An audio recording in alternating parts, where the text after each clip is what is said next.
Yeah, we're doing No Shave November. My wife convinced me that that was still a thing. Is it still a thing? I don't know if it's still a thing, but we're doing it. Well, we had one good day of leaves changing colors, and well, I'm not going to lie to you, it's winter here now. It's cold and it's wet.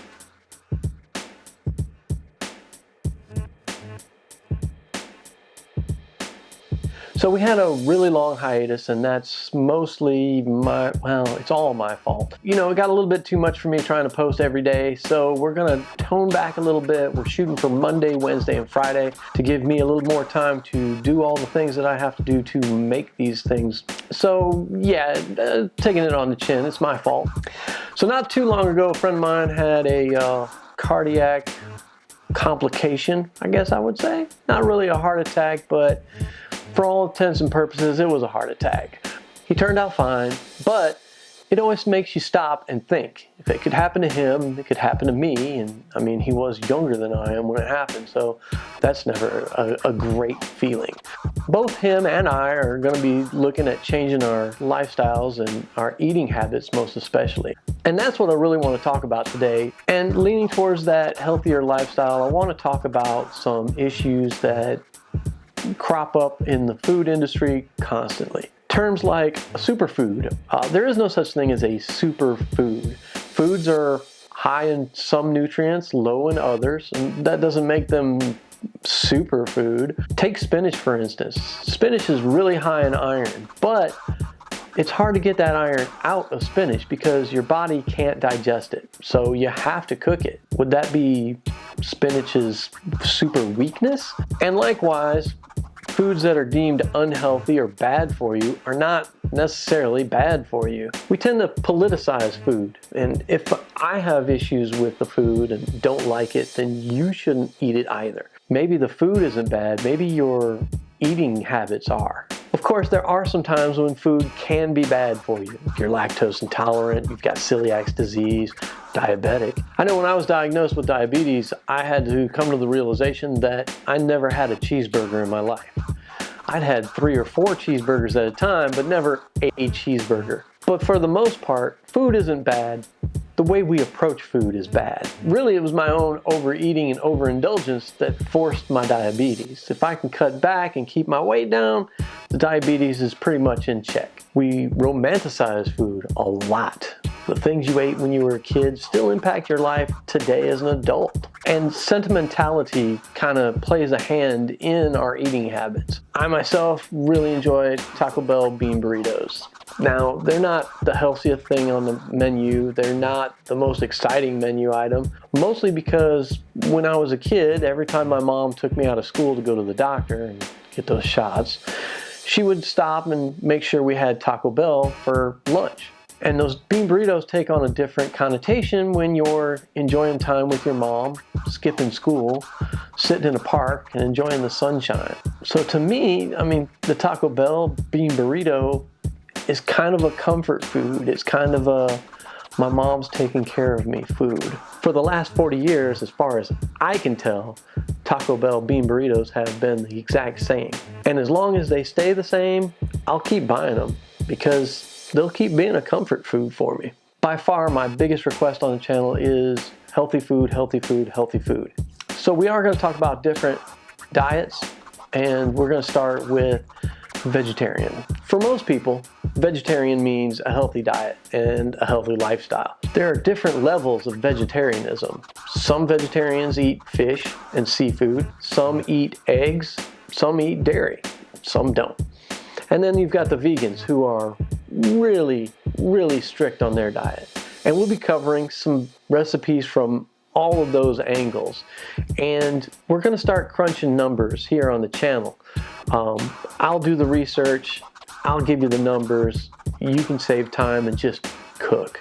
So one of the biggest concerns for anybody switching their diet around is flavor. So the first thing we're going to do is we're going to talk about a way to really punch up flavor, and this fits every dietary lifestyle there is. This is vegan, this is keto friendly, this is vegetarian.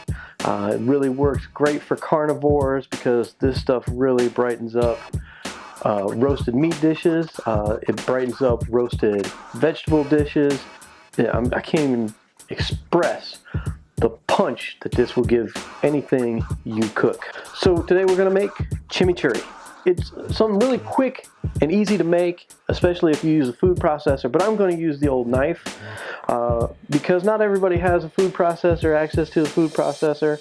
So I'm gonna start with a 1/4 cup each cilantro and parsley, and it's gonna be a 1/4 cup after we chop it. Now this is really loose, it's about a 1/2 cup loose, and we're just gonna give this a good rough chop.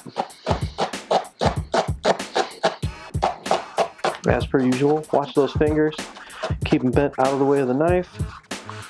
You know where the sharp edge is. Don't put anything underneath there you don't want cut. Tablespoon of minced shallot. I've minced that up ahead of time. And 1 minced jalapeno, and that's about a tablespoon and a half. 2 tablespoons each of oregano and mint. Now mint is not usually added in a traditional chimichurri. This is a Mason's recipe. And like I said before in some of the videos, by all means, these are starter recipes. This is first draft. Make it the way I make it, try it, see how you like it. You might want to add more jalapeno, less jalapeno, more mint, less mint. Even in the winter, this just brings summer right back to you.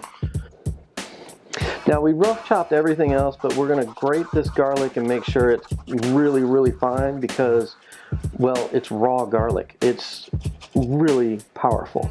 It's gonna be a lot of flavor. It might overwhelm the palate. There's that point where you have to be careful you don't get your fingers. All right, nearing the end here, we're gonna add a 1/4 cup of red wine vinegar, and then we're gonna add olive oil while we stir this up. And we're gonna add between 3/4 of a cup and a cup of olive oil. And altogether, the recipe makes about 2 cups. Now you can put this in a container with a cover. It'll keep for a good couple of weeks as long as you keep all the herbs and everything below that olive oil level. It should be good for at least 2 weeks. And just as an example, this is a pan roasted chicken breast I did for my lunch. Give that chimichurri a little bit of a stir. Make sure to get those herbs well mixed up. And just give it a tablespoon or so right across the top. Now, all told, if you use an entire cup of olive oil, you're looking at 1,987 calories for the entire recipe.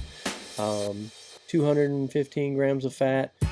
No real carbs to talk about, no real fiber to talk about.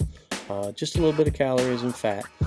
When you break that down to a tablespoon or so, you're looking at about 41 calories that you're adding for an incredible amount of extra flavor. So that's it for this episode. As usual, like, share, subscribe, and don't forget to hit that bell icon because, well, I guess Facebook keeps changing its options. So hit the bell to make sure you get notifications that we got new stuff up.